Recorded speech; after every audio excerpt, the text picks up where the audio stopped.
You're listening to Lights Camera Latino, the podcast, hosted by Ángel Fabián Rivera.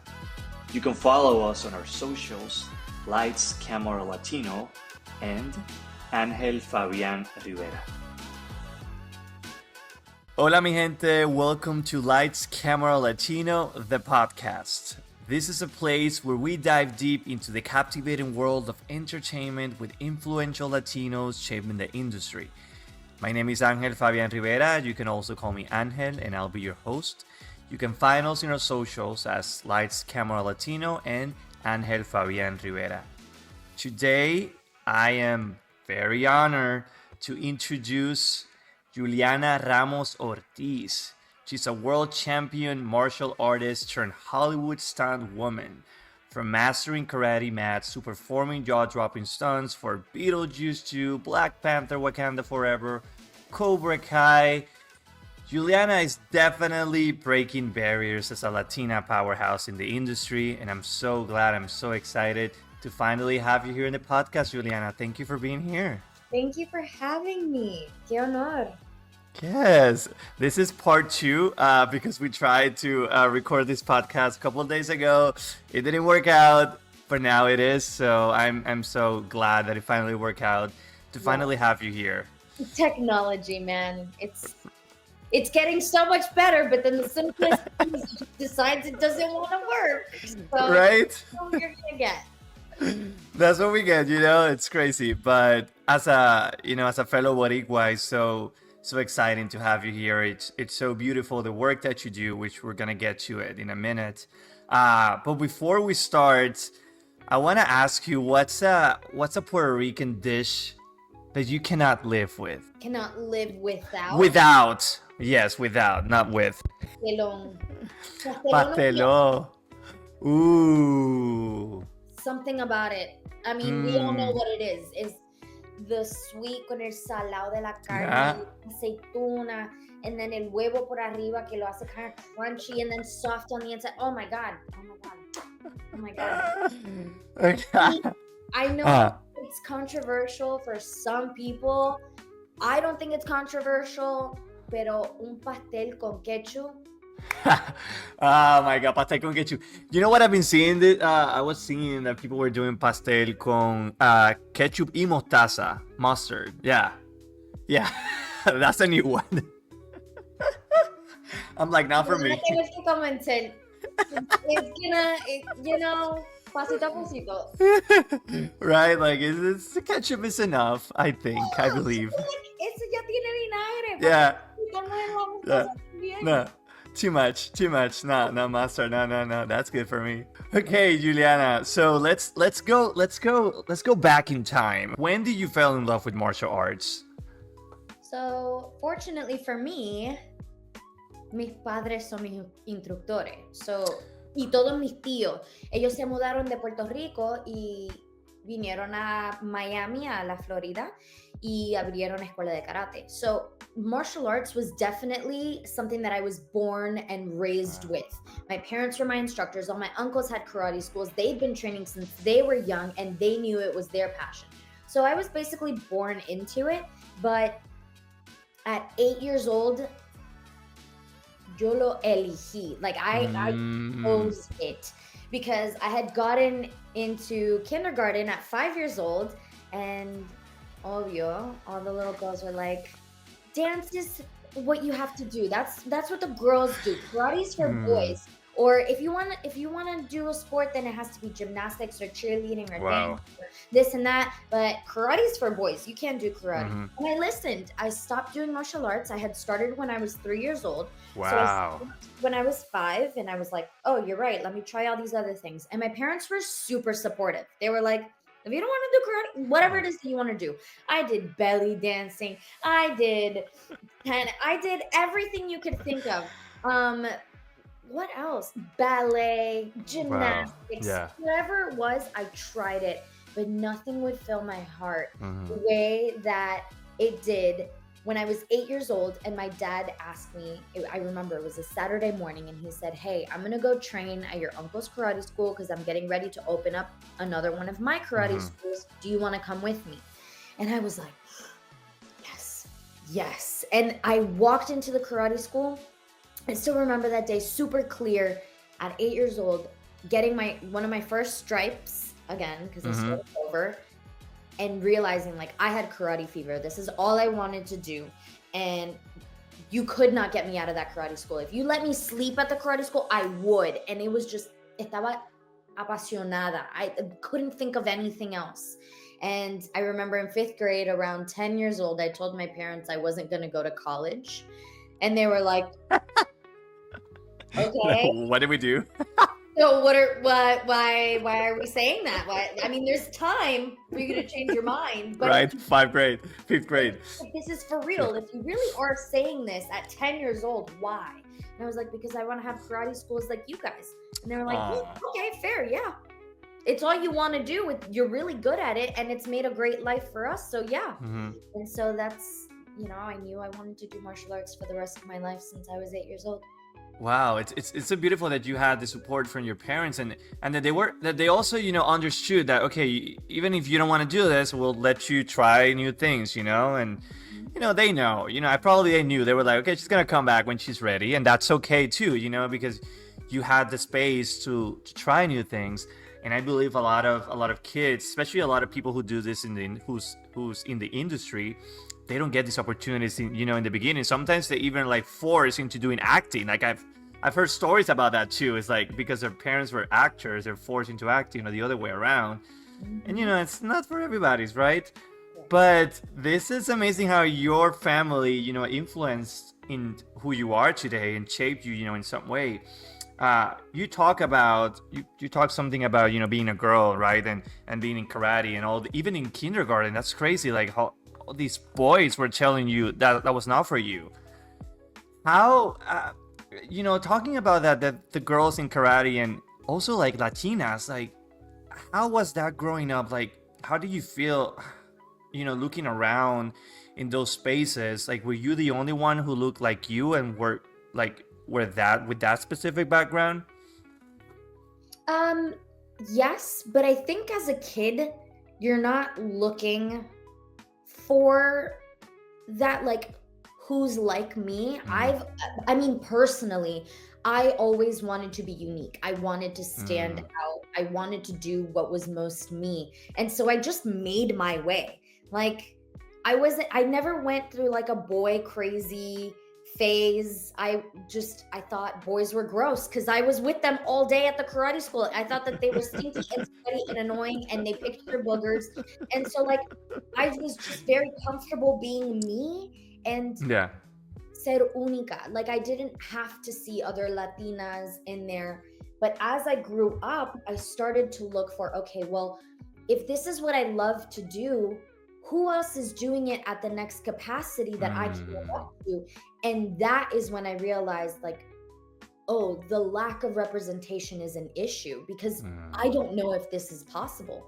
Maybe I spoke too soon saying that I didn't want to go to college, that I wanted to do this, because I don't see almost anybody else doing it. Is this really possible for me? Am I going to live a good life, or am I going to be struggling to figure something else that isn't really being done?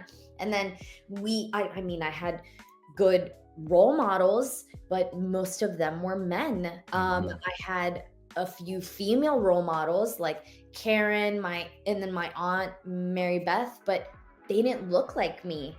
They weren't tan Latina women. They were just doing it as martial artists and making a life for themselves. And I said, well, if they can do it, then I can do it too. And I kind of just pulled from whichever way I could, or seeing like J-Lo being a dancer and also kind of branching out into whatever she felt she wanted to do. And then we started to see like the, Penelope Cruz, Sofia Vergara, and they weren't athletes, but I saw the Hispanic. And so I said, okay, if there's some doing this and there's some doing this, and then I can make my way, pulling a little inspiration from everywhere.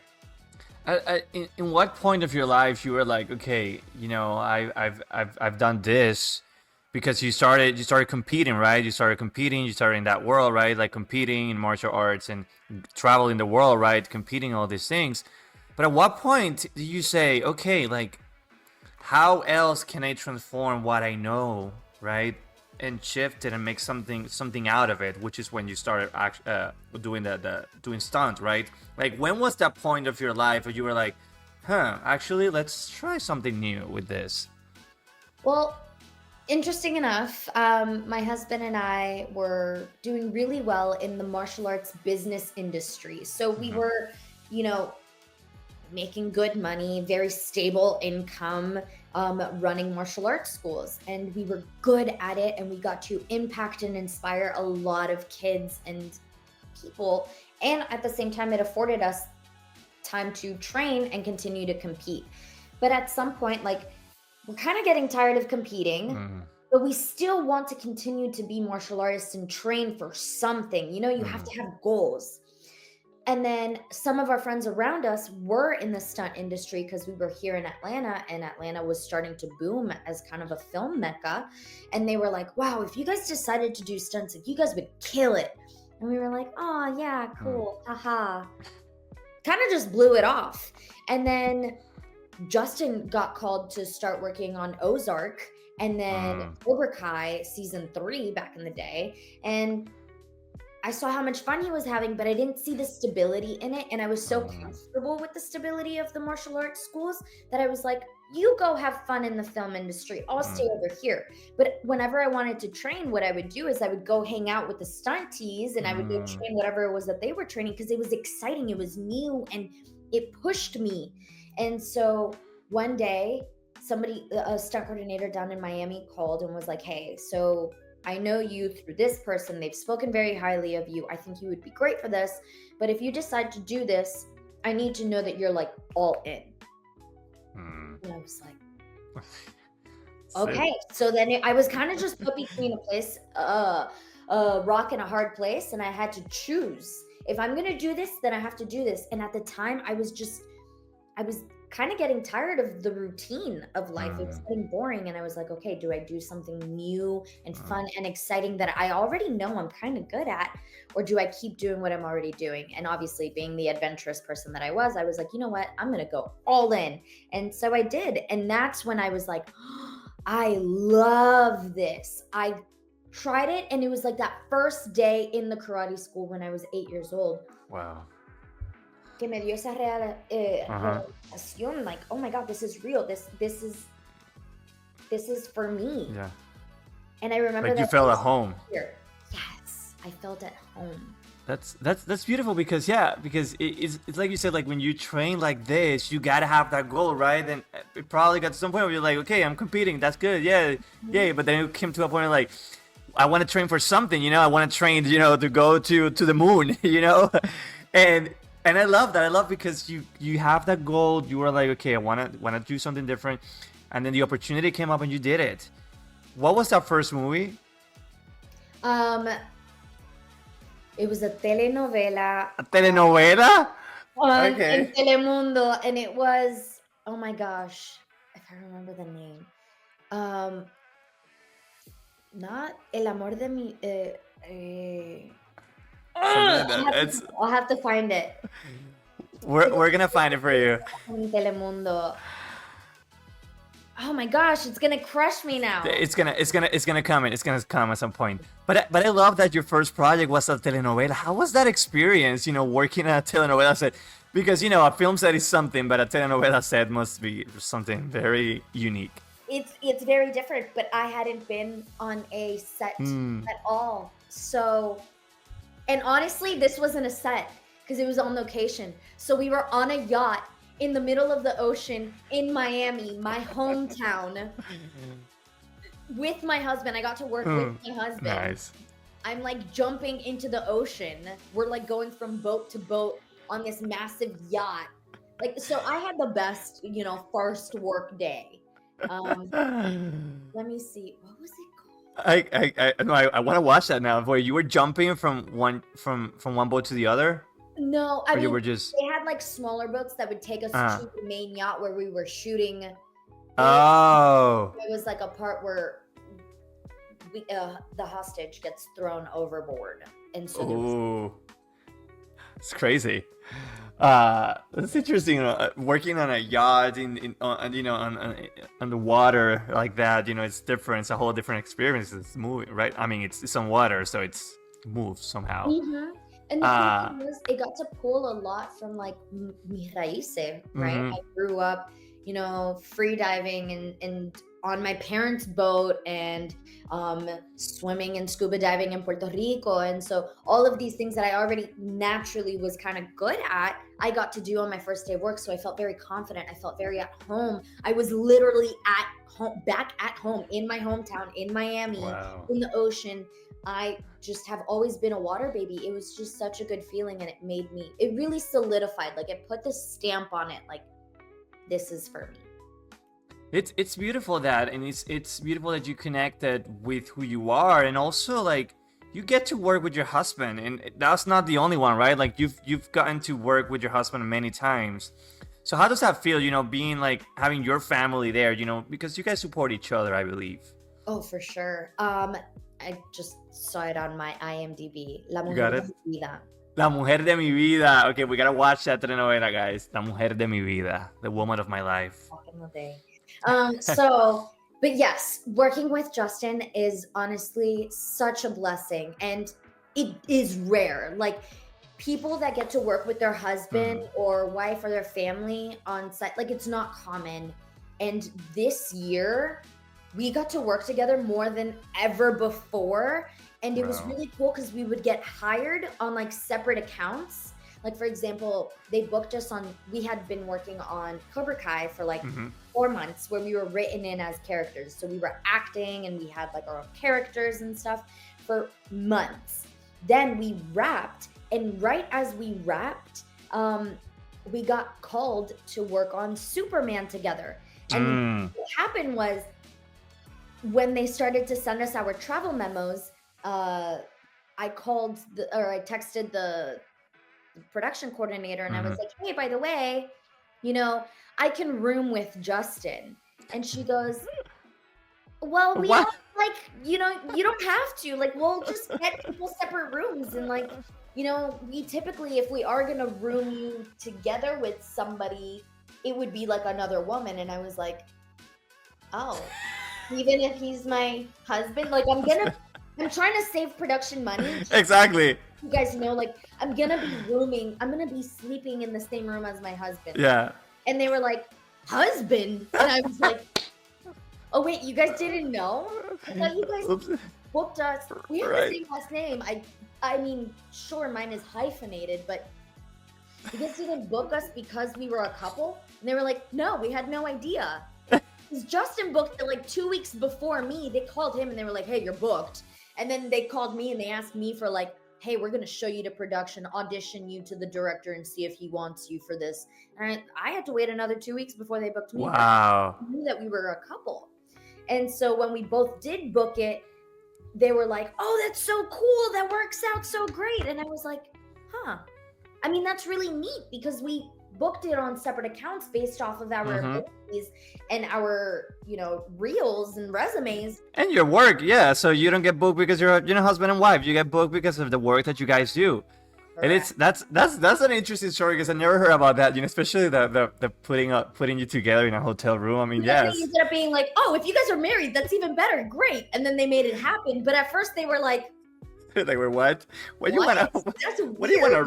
to? What do you want to sleep with some random person? It's like HR, like human relations, get on the line.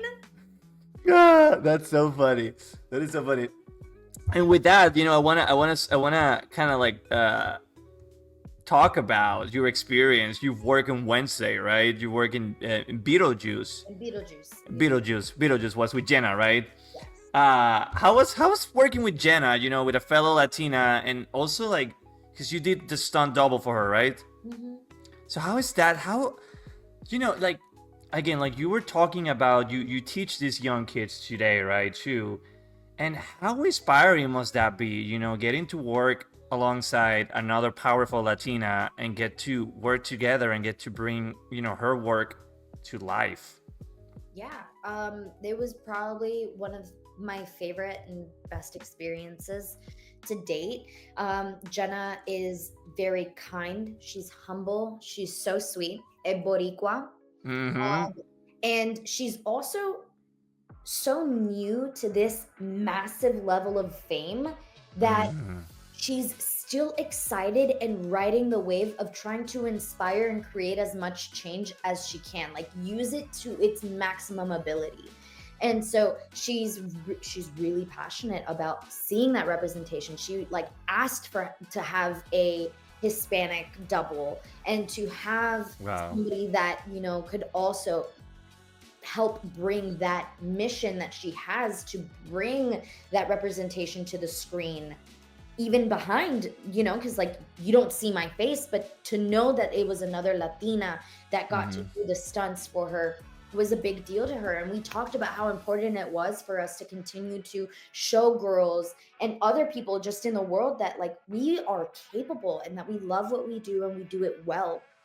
And so it was really nice. We had some pretty emotional moments, and in between takes she would go and take pictures with like fans that were lining up across the Mm-hmm. street to try and just get a glimpse of her. And she would tell security, or she would tell me, she was like, hey, I'm gonna go, don't worry, I'm gonna go take pictures with them and sign some autographs, and then I'll be back.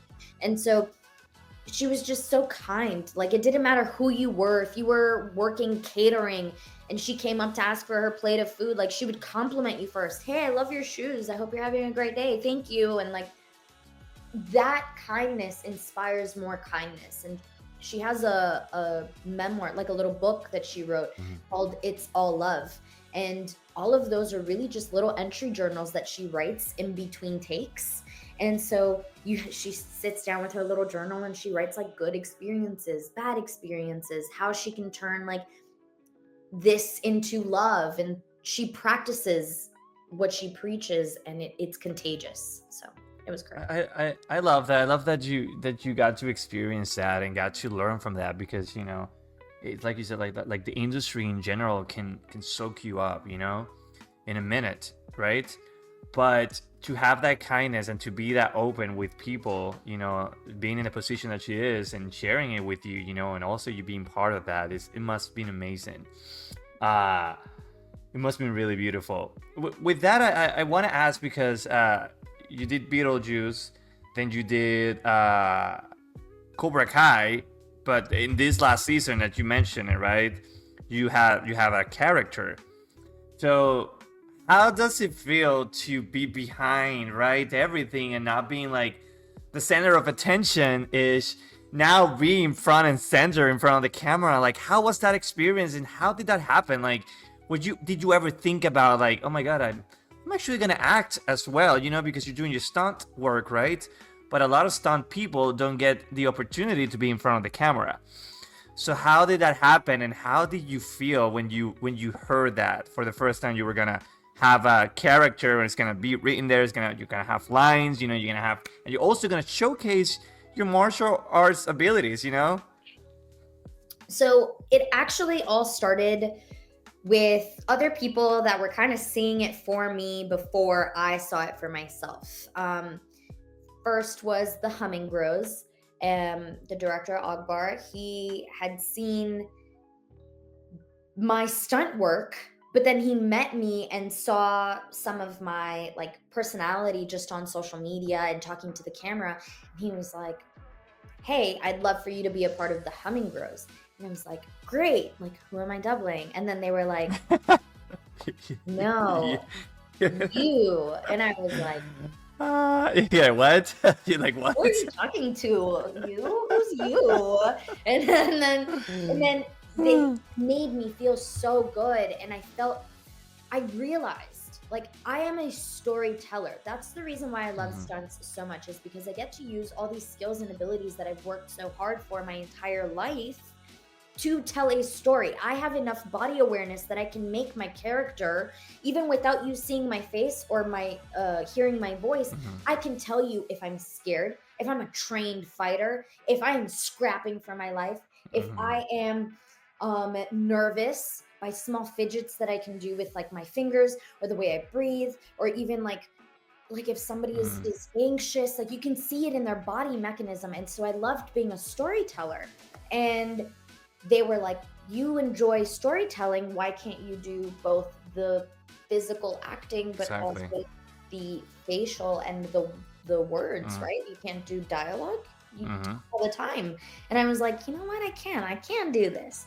And then after that, you know, Bad Boys Ride or Die, I was um on the big screen in an acting role with a huge actor that I have seen, watched, and respected for years, even before Mm-hmm. I was in the film industry, and working alongside, feeding off of that energy and sourcing from Eric Dane on the big screen.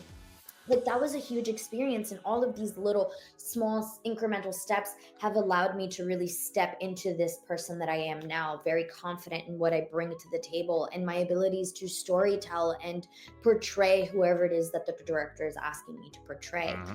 And it just happened to be that on Cobra Kai I was being asked to be a character very similar to myself.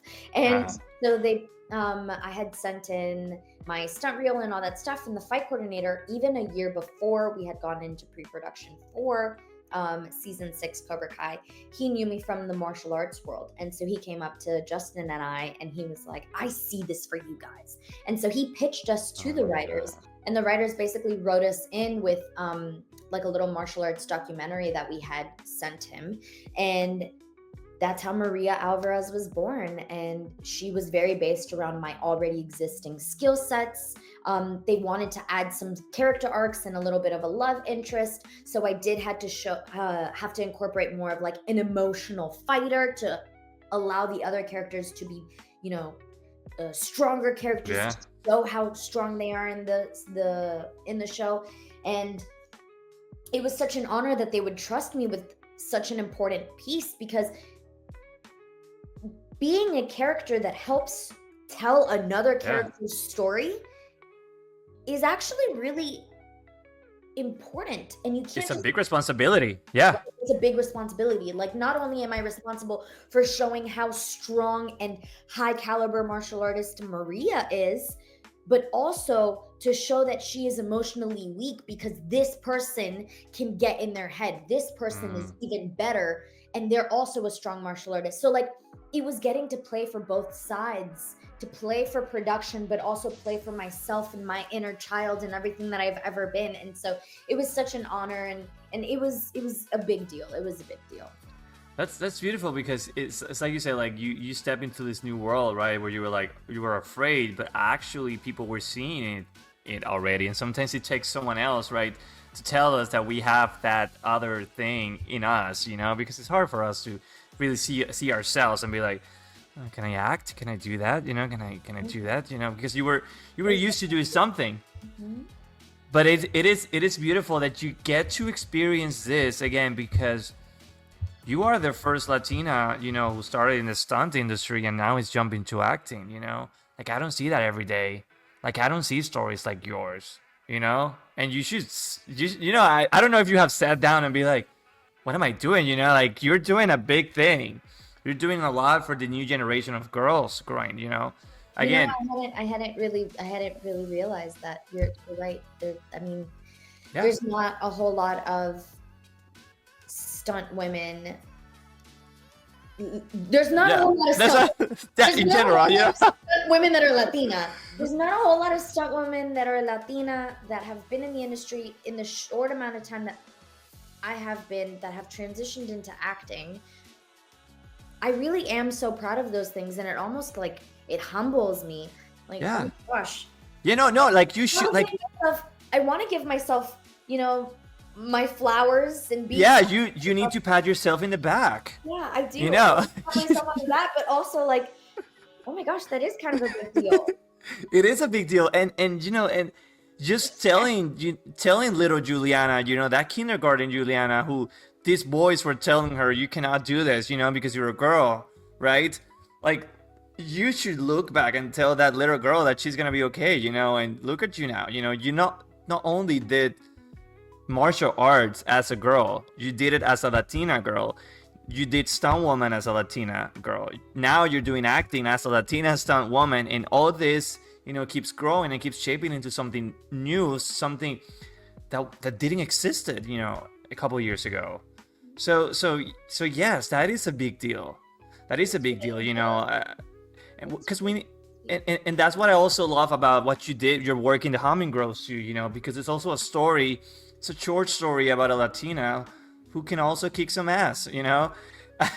And we don't get to see that, we don't get to see many stories that represent that.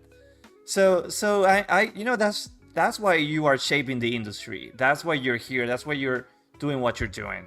And that should be like, it's beautiful. It's a beautiful story, Jewelianna. Thank you. Thank you so much. I had it really. You've got a way with words and making me feel, and I'm sure other people, you've got a way of making people feel special. Thank you for bringing that realization to me. Yeah, no, it is hard for us to sometimes sit down and see where we are, right? Like, the industry has changed, and we talk about the industry in general as well. Like, what used to happen years ago, it's changing, right? Like, again, like, we didn't get to see stories like yours, on screen, and we didn't get to see people like you and me, on screen a couple years ago. Now we get to see them. Now we get to tell these stories, And for so many cultures too. Yeah. I mean, like, Yeah. we didn't grow up seeing a Moana No. and being like, oh wow, yeah, Polynesian culture, or Yeah. even like a Black Panther. Yeah. You didn't grow up seeing a Black Panther, and so it makes me curious and very excited to see, like, La Borinqueña, like, Yeah. where is she? She's close. I want to see her on screen. Representation for a lot of cultures. I'd love to see, that direct. Yeah, no, like, we exactly, like things are changing. I think it's a, and thanks to people like you, and who play with the advocacy part, right? Like, who always talk about what we're doing in the industry as Latinos and how we're shaping it, how can we support, and how can we be better? Because at the end of the day, we're not only doing this to open opportunities for ourselves, but we need to think about the future. We need to think that in the future, these opportunities are going to be easier for people like us to go and grab them. And we're paving the way. We're changing it, and we're like, nobody ever did, a stunt, martial arts, acting, Boricua, Latina, all this, all that. Now you can do it, and that's it. That's all it takes in order to make a difference, And it's beautiful. It's beautiful to know about that and to give ourselves flowers, like you said. It's a difficult industry, so we're always blessed of even, like, getting to go to work. For sure. And I there are, other Latinas in this industry that I have looked up to because what they have conquered to be here. It makes me so excited when we do get to work together and when we do get to pull inspiration from each other. Like, oh wow, we made it. Like, I know what I had to do to get here. Like, I did, yay, we did it, right? And so it only just makes us want to feel that along with other people. When something feels good, you want to share it. Like, you went and you had the best massage of your life, you tell people, like, oh my god, this is the best. Yeah. You need to go feel that. Go do it. Yeah. And so it's really exciting for other women of any ethnicity. I mean, obviously, mi Latina primero, but it feels so good when they finally build up that courage to be like, you know what, I think this is something that I want to do too. And I understand that it's going to be difficult, but I'm ready to overcome those things and reap the benefits of doing something that's hard. Because everything that we want is on the other side of fear. Everything that we want is on the other side of something that's hard. If it comes easy, you don't want it. Everything that is worth having has some sort of challenge, and seeing them willing to take on the challenge that is the film industry as a Latina, as somebody that doesn't have a ton of representation already, it makes me so excited to see what we build for our young female Latinas next 5 years, in the next 10 years, 20 years down the road. What we see and how we are influenced as a community, as a culture, is going to be huge. It's going to be completely different. It is, and I love that you mentioned the challenge part of it, because I think that should be what moves us in life in general, right? Like what's the challenge, of this, of me doing this? What's the challenge of me doing something that nobody has ever done before? What's the challenge of me trying something new that gets me outside of my comfort zone? And there is something in there that should move you, because I always say, like, if you're in this industry, you're in this industry because you want to prove something to yourself. Not to anybody, because why you had to prove anything to anybody? You had to prove it to yourself. Because at one point that was a dream, right? And then you said, you know what? I don't care if it's gonna be easy. I don't care if it's gonna be hard. I don't care what's gonna happen. I'm just gonna do it. And that's the challenge. That should always be there. And I love that's what drives you, because we need more people like that. And I think you said it so perfectly there, because I didn't do this to be the first one to do something. Like, I didn't know what I was getting myself into. These opportunities, like these directors, these stunt coordinators saw it in me before I saw it in myself. I wasn't going for this acting role on Bad Boys. The director called me and said, like, or the second unit director called me and was like, hey, do you have an acting reel? And I said, no. And he said, well, can you self-tape something looking like you're scared for your life? I want to show it to the directors. And then boom, the next morning I booked it. And I was like, wait, what? The directors saw that? I shot it at 2:00 in the morning. I was, what? I would have done something better if I would have. I mean, like, I didn't do this purpose, but I have been a person that moves with purpose in everything that I do. Everything that I do because my heart is in it, because I want to prove to myself that I can do this and I can do it well, and it's something that I'm proud of. And I think that has kind of just continued to open doors. I'm not exactly sure of where those doors are headed, but I'm taking them as they come, and I'm very proud of, obviously, the results that I'm getting. But it was to prove to myself, and first and foremost, I am proud of myself. I don't care what anybody says or thinks. Yeah.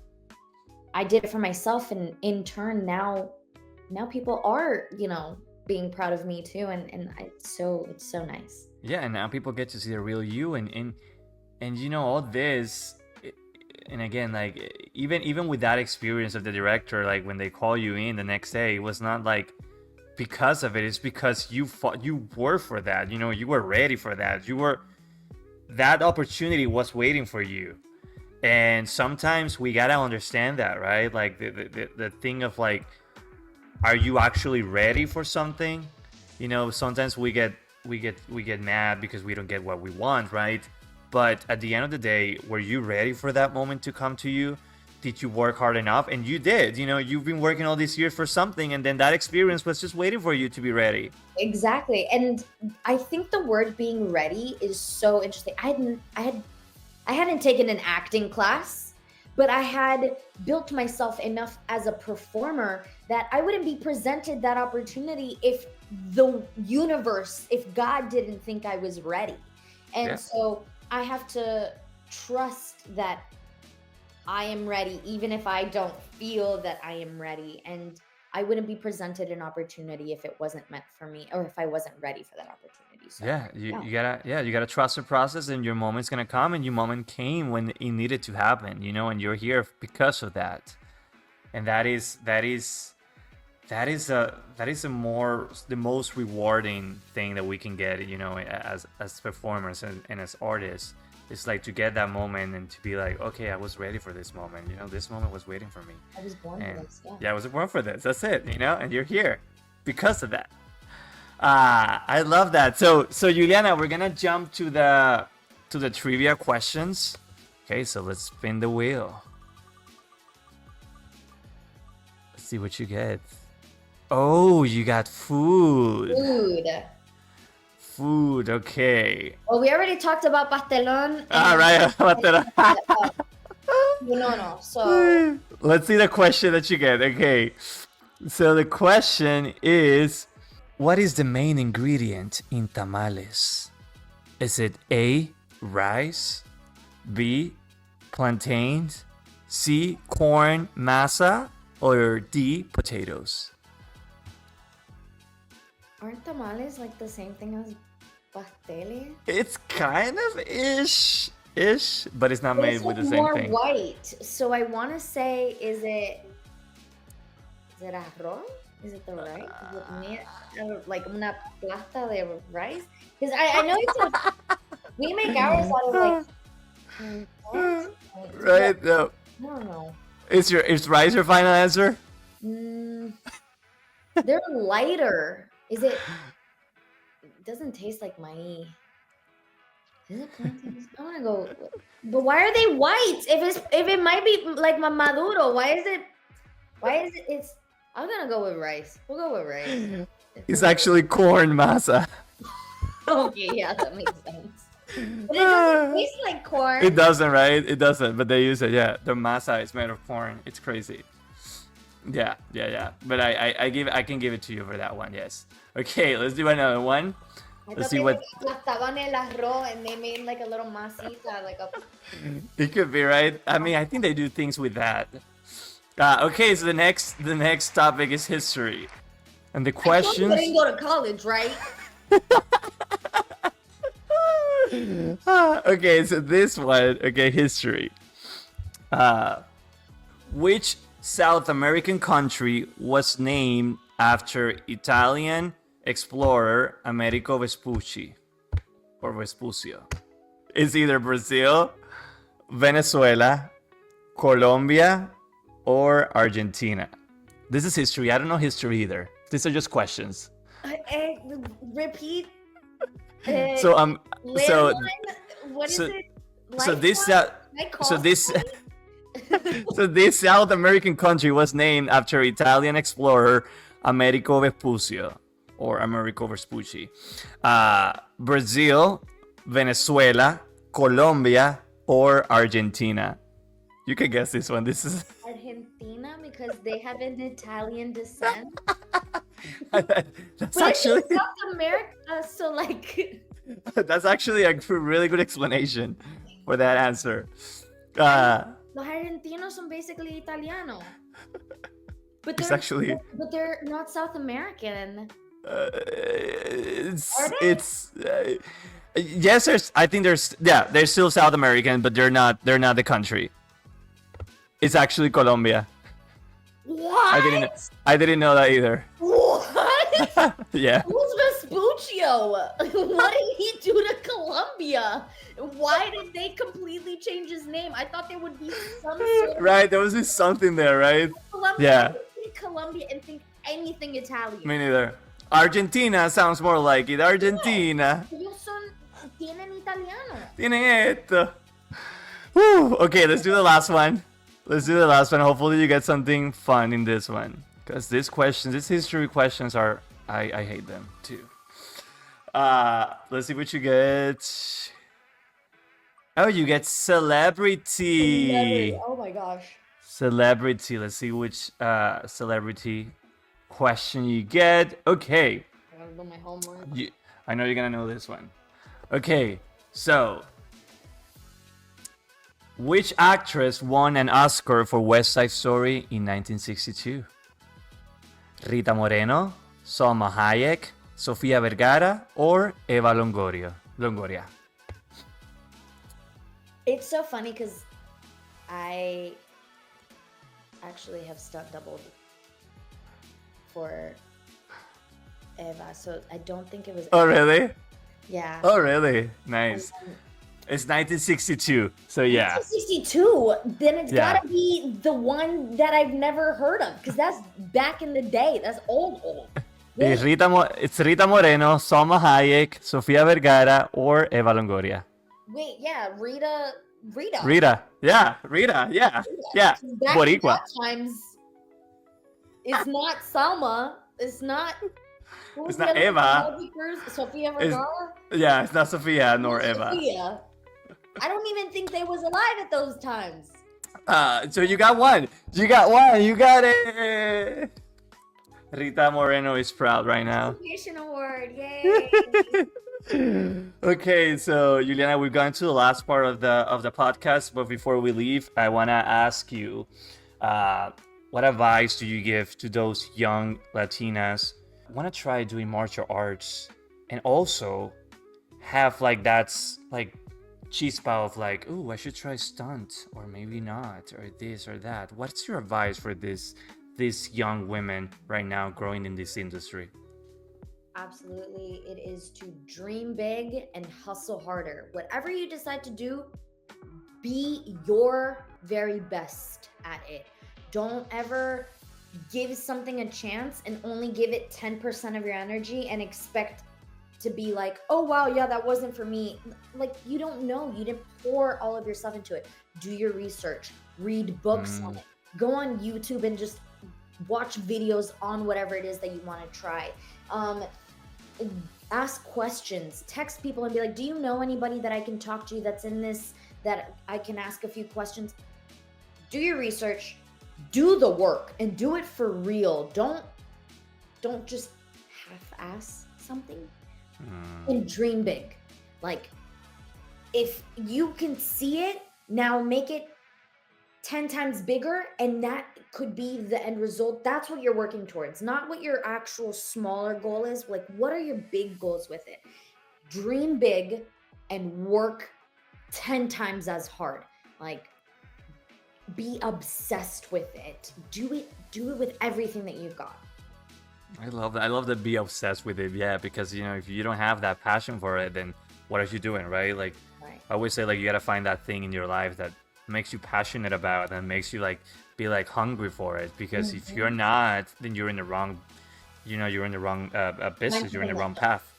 Yeah.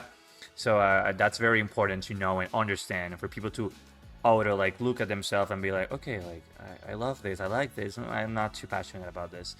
Jewelianna, where can people find you? Where can people reach out to you? And what's next for Jewelianna? And also with that, like, where can people, because I know you offer like classes every now and then, so where can people reach out to you if you're offering a class and they can, take a class with you?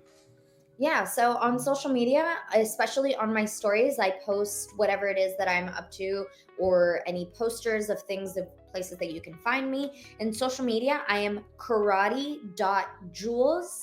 Jewels is spelled like joyeria, so it's spelled Jewels. And you can find me on Instagram mainly, TikTok, YouTube, Snapchat, Kema. Everywhere. Everywhere. I tried to be as versatile as possible because I know some people have a thing for different social medias, and I want to reach as many people as possible. My most of my stunt stuff is going to be on my page, but I will share stuff from my business page, marshall.smart, and that is going to be any action workshops and stuff like that, and you can find that also I'll post it on my karate.jewels page. Yes, beautiful. Well, thank you, Jewelianna, for being here. It really means a lot, and to have a conversation with you and for people to get to know who you are, which is such an amazing human being, and you've worked so hard to get to where you are, and I love that. I love that you're passionate about for what you do, and it tells a lot. It tells a lot from someone who's in this industry, that's not an easy industry to be in, but you've managed to work 10 times harder and get yourself there, get your voice be heard, and get your face seen. You're out there now. You're not only a martial artist, you're now an actor, you're stunt woman, you're doing everything, and you're shaping the industry. So let's continue the support with Jewelianna. Let's support her work. Let's watch all her films that she's been into, and let's see now when you see that kick, that was her. And you'll be like, that was Jewelianna. I remember her. Sometimes it won't even be a kick. If you watch Red One on Amazon, you'll see me sliding around as a penguin. So in stunts, you never know what you're gonna get. But I appreciate all of the support that I get, no matter what it is that I'm doing on that day. Yes, I love that. When life knocks you down, levántate con más fuerza. Keep fighting. Okay? Amen. Yes, amen to that. Hasta la próxima. This was Lights, Camera, Latino, the podcast. Remember to follow us in our socials, Lights, Camera, Latino, and Ángel Fabián Rivera. Thank you, Jules, y hasta la próxima. Hasta la próxima.